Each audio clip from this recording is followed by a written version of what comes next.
آدم علیہ السلام 960 سال زندہ رہے۔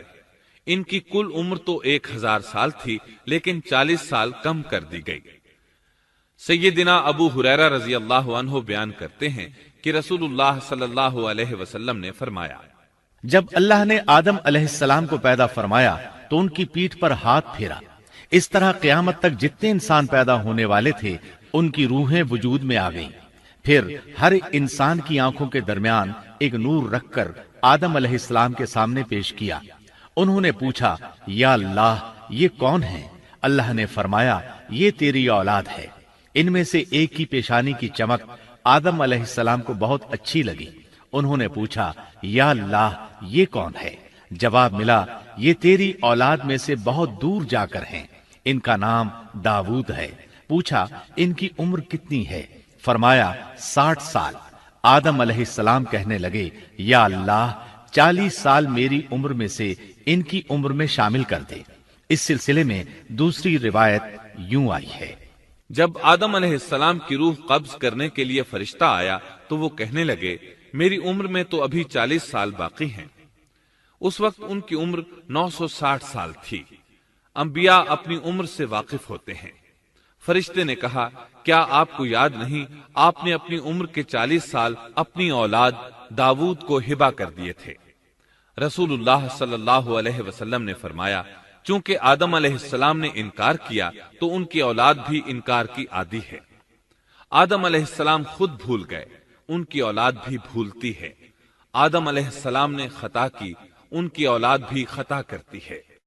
حابیل کے قتل کے بعد اللہ تعالیٰ نے آدم اور حوا علیہم السلام کو اس کا نعم البدل عطا کیا۔ اس کا نام انہوں نے شیس رکھا۔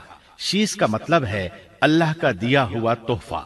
حابیل کے قتل پر آدم اور حوا علیہم السلام دونوں بہت غمگین ہوئے، اس لیے اللہ نے بدلے میں انہیں شیس علیہ السلام عطا فرمائے۔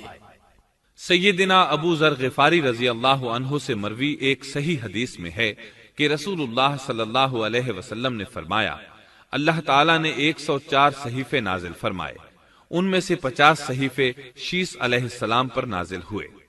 ان صحیفوں میں ایسے قوانین، اصول اور ضابطے تھے جن سے انسانیت کی زندگی منظم ہوتی ہے۔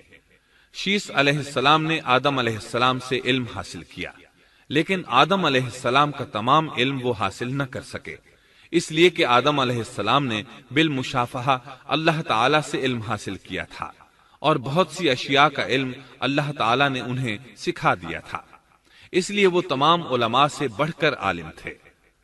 شیس علیہ السلام نے آدم علیہ السلام سے علوم سیکھ کر لوگوں کو سکھائے۔ لوگوں نے ان سے مختلف علوم، فنون اور پیشے سیکھے۔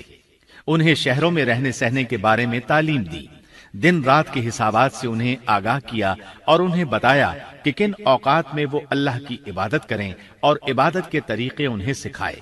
احادیث میں اس کی وضاحت ملتی ہے۔ امام احمد رحمت اللہ علیہ بیان کرتے ہیں کہ ابو زمعہ سعدی کہتے ہیں کہ انہوں نے مدینے میں ایک شیخ کو لوگوں سے کلام کرتے دیکھا تو ان کے متعلق پوچھا، یہ کون شخص ہے؟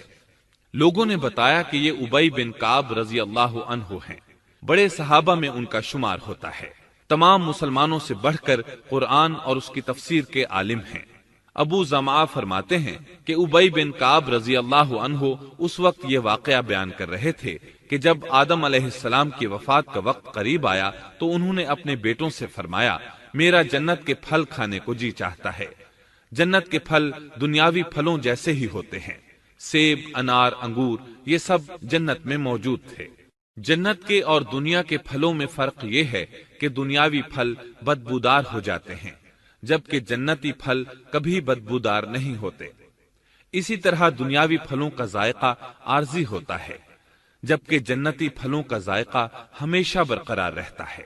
اس لیے آدم علیہ السلام نے چاہا کہ وہ جنت کے پھل کھائیں، چنانچہ ان کے بیٹے تلاش میں نکل گئے۔ انہوں نے اپنے ساتھ کلہاڑے، کدالیں اور ٹوکریاں لے لی۔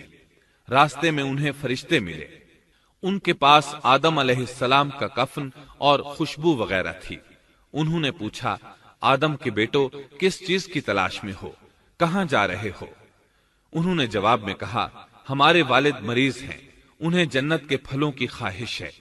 فرشتے ان کے سامنے انسانی شکل میں آئے تھے، ان کی بات سن کر بولے واپس جاؤ، تمہارے والد فوت ہونے کے قریب ہیں، اب ان میں اتنی طاقت نہیں رہی کہ پھل کھا سکیں۔